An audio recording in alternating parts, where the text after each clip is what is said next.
Shalom à tous. Pissira du Shapira. Nous bénissons le Seigneur pour chacun d'entre vous. Le Mekorot d'aujourd'hui est très spécial car je suis à Séoul, en Corée du Sud. Je salue le reste coréen ainsi que tous les autres restes qui nous regardent grâce à la technologie de l'IA qui nous permet de bien traduire des paroles de la Torah, quelle que soit la langue dans laquelle vous l'écoutez. Vous voyez, aujourd'hui nous sommes dans la Parashat Mishpatim. Nous devons comprendre le message enfoui dans cette paracha. La racine du mot Mishpat se trouve dans les lettres Shin, P, Tet, qui forment le mot Shafat qui signifie juger. Tout ce passage de Torah peut être compris dans le contexte de ce que j'ai déjà expliqué maintes et maintes fois. C'est-à-dire la prophétie de Michée juillet 2015 qui nous parle du don de la Torah et du fait que nous, aujourd'hui, sommes à la recherche de la seconde série de tables. Cela nous donne une image des choses à venir. Vous voyez, il y a une première série de tables et il y a une seconde série de tables, tout comme il y a une première venue et une seconde venue, et entre les deux, il y a une interruption qui concerne les Mishpatim. Il y a un verset dans la Torah qui m'a vraiment touché aujourd'hui, et j'aimerais vous en parler.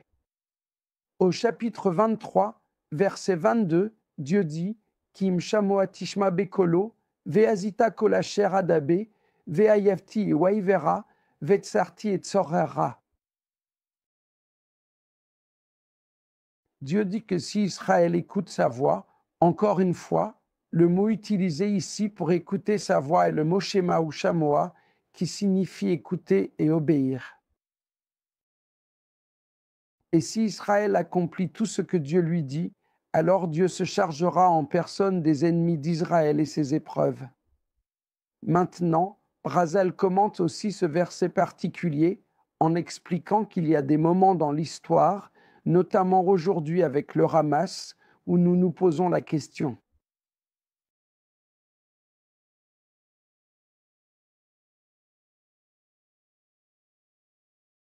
Pourquoi Dieu permet-il au Hamas de se fortifier? Pourquoi donne-t-il de la force à l'ennemi d'Israël? Pourquoi devons-nous affronter ces épreuves? Il faut comprendre ce que la Torah nous enseigne. Les rabbins nous expliquent que Dieu dit que parfois, il renforce le cœur des ennemis et il donne l'exemple. De Pharaon, car il veut extraire les étincelles saintes qui sont en eux. Et c'est le sens de ce passage. Les rabbins nous ont donné un exemple tiré du livre de Pesharim au chapitre 87. Il y est dit que Dieu a exilé les Israélites uniquement pour le bien des gentils qui se grefferont sur eux.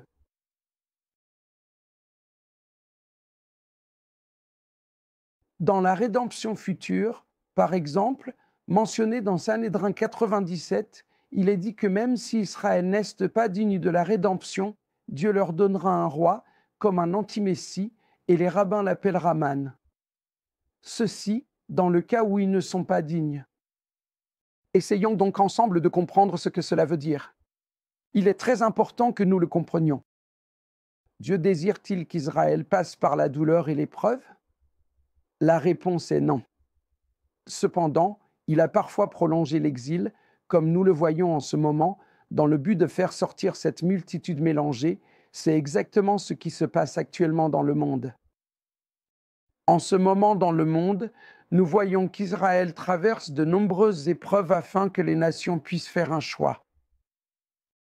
Vous avez vu que les Égyptiens ont traversé toutes ces calamités, toute cette souffrance dans un seul but, qu'ils puissent choisir de se joindre et de devenir cette multitude mélangée. C'est un message important pour nous. Ainsi, Dieu dit ici, au chapitre 23, verset 22. Si Israël l'écoute, il accélérera le processus de sélection entre les brebis et les boucs. Et aujourd'hui, nous distinguons clairement dans le monde ce processus de séparation entre les brebis et les boucs. Et vous, avez-vous pris votre décision? Avez-vous choisi? Vous êtes-vous greffé sur le peuple juif? Vous êtes-vous greffé sur la maison d'Israël? Nous allons de nation en nation, car il est dit dans Jérémie chapitre 10 que les nations doivent choisir de faire partie d'Israël et faire de Yeshua le roi des nations. Maintenant, Si Israël n'écoute pas sa voix, il est dit qu'un roi comme Raman se lèvera.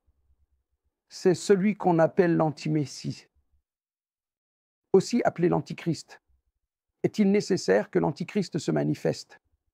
Non, pas vraiment. Tout dépend d'Israël. Écoutera-t-il, obéira-t-il, accomplira-t-il ou non les œuvres de Dieu? Pour vous, issus des nations, comprenez que vous êtes sur un temps de prolongation. Que est-ce que cela signifie? Cela signifie que Dieu vous appelle en ce moment à faire un choix, à prendre une décision et à vous assurer que vous vous tenez fermement aux côtés d'Israël et du peuple juif tant qu'il en est encore temps.